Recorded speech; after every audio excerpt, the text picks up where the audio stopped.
চলনবিলে অনুষ্ঠিত হলো ঐতিহ্যবাহী নৌকা বাইচ উৎসব আমেজে পরিপূর্ণ নাটোর। বিস্তারিত দেখুন রায়হান ইসলামের প্রতিবেদনে। গ্রাম বাংলার প্রাচীন ঐতিহ্যের উৎসবগুলোর মধ্যে অন্যতম একটি হচ্ছে নৌকা বাইচ। জীবনযাপনে আধুনিকতার সংস্পর্শে হারিয়ে যেতে বসেছে বাঙালির ঐতিহ্যের এই উৎসবটি। ঐতিহ্যকে ধরে রাখতে চলনবিল অধ্যুষিত নাটোরের গুরুদাসপুরে অনুষ্ঠিত হয়ে গেল মনোমুগ্ধকর নৌকা বাইচ। শুক্রবার 12 সেপ্টেম্বর বেলা 3টায় নাটোরের জেলা প্রশাসনের আয়োজনে চলনবিলের গুরুদাসপুর উপজেলার বিলসায় নৌকা বাইচ উৎসবটি শুরু হয়।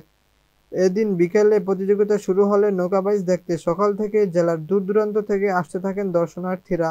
দুপুরে কানায় কানায় ভরে ওঠে গুরুদাসপুরের বিলাসমুখী রাস্তাঘাট। সোনারতরী, উড়ন্ত পলাকা, আলমদিনা, বাংলা বাঘের মতো বাহারি নামে নৌকা নিয়ে মাঝিরা দুরন্ত গতিতে বৈঠা বেয়ে একে অপরকে অতিক্রমের লড়াই করেন। নৌকাগুলোর এই এগিয়ে যাওয়ার প্রতিযোগিতা দর্শক মনে তুমুল উত্তেজনার সৃষ্টি করে। নিউজ টিভি বাংলা, সত্যের সাথে আগামীর পথে।